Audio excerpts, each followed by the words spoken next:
अस्सलाम वालेकुम। आखिरकार अपोजिशन को भी आवाम की याद आ ही गई। मरीम नवाज़ साहिबा ने जो अभी ट्वीट किया जिसमें उसने आवाम से राय मांगी है कि उन्हें अब क्या लाएअमल अख्तियार करना चाहिए। ये बिल्कुल ऐसे ही है कि जैसे जहर जिसको नुकसान पहुंचा चुका हो और उसके बाद तरियाक लाया जाए, यानी जहर का इलाज लाया जाए। बिल्कुल ये उसी तरह से ही हुआ है कि मरीम नवाज़ गुज़श्ता 3 साल से जो भी काम कर रही थी या जो भी पॉलिटिकल एक्टिविज़म कर रही थी वो अच्छा था, लेकिन उसमें जो आवाम की नब्ज़ थी उसको नहीं पकड़ा गया था। और बिल्कुल इसी तरह मौलाना फजलुर रहमान ने भी जो काम किया वो काबिल कदर रहा, लेकिन ट्रू अपोजिशन का रोल नहीं प्ले किया गया। ट्रू अपोजिशन का रोल ये था कि हुकूमत के हर कदम पर उसको उसके इक़दाम को उजागर किया जाता, उसके मुस्बत और मनफी पहलू सामने लाए जाते और फिर आवाम को उस हवाले से रोशनास कराया जाता।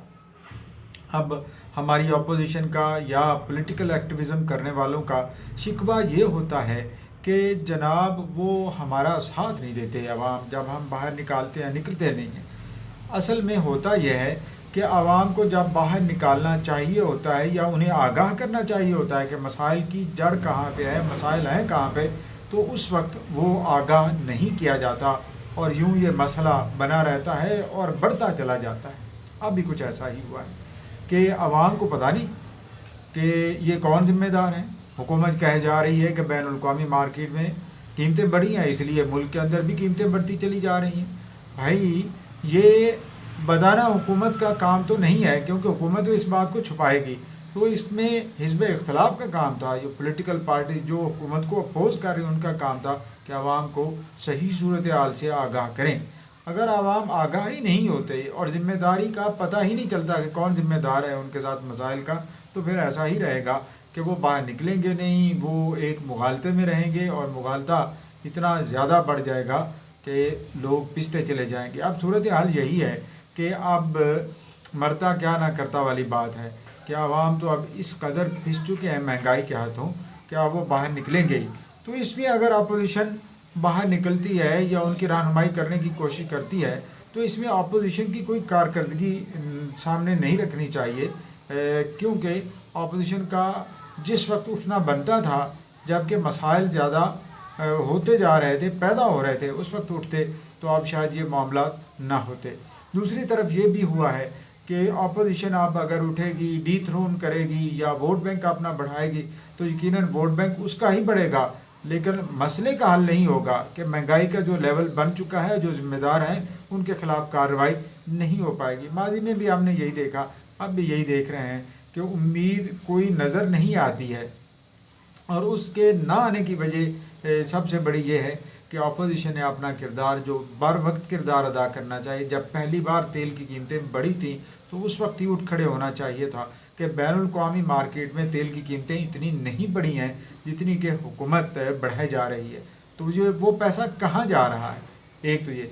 अब ये कि IMF के कहने पर ख़दशा यही है कि $1 पे लाई जाएगी पेट्रोल की कीमत, यानी 170 या 80 रुपये तक लेके चले जाएंगे।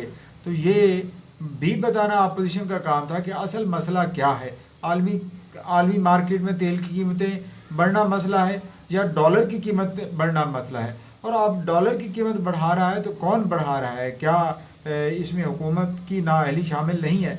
और अगर हुकूमत नाअहल है और डॉलर की कीमत बढ़ने दे रही है तो यकीनन महंगाई तो नहीं रुक पाएगी और बढ़ती चली जाएगी, आपकी बारगेनिंग पावर मुतासर होती रहेगी।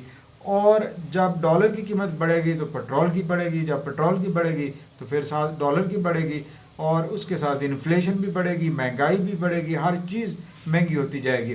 तो 120 अरब रुपए का जो पैकेज वज़ीर आज़म ने अनाउंस किया है तो वो तो उनके मुंह में ज़ीरे के मुतरादिफ होगा कि 6 महीने के अंदर जो पैसे दिए जाएंगे उससे कहीं ज़्यादा पैसे हुकूमत बटोर चुकी होगी महंगाई की मद में, टैक्सेशन की मद में, और बिजली महंगी देगी, सब कुछ होगा, ऐसा ही होगा और ऐसा ही नज़र आता है। और मुझे इसमें सबसे ज़्यादा अपोजिशन की नाअहली नज़र आती है कि अपोजिशन को बर वक्त उठना चाहिए था, आवाम को जब वो पीस रहे थे उस वक्त बचाना चाहिए था, ना कि अब जिस तरह बहुत लेट उठे हैं اور اس وقت اٹھے ہیں جب انہیں شور شاٹ ہے کہ اب یہ حکومت کے لیے نقصان دہ ہوگا جو بھی وہ شور شرابہ کریں گے اور ان کے ووٹ بینک میں اضافہ ہوگا. تو یہ اپنے ووٹ بینک میں اضافے کے لیے اٹھے ہیں نہ کہ عوام کو ان کے مسائل سے بچانے کے لیے.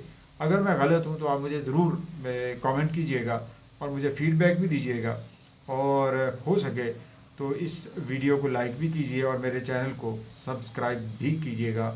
آپ کی مہربانی ہوگی. والسلام.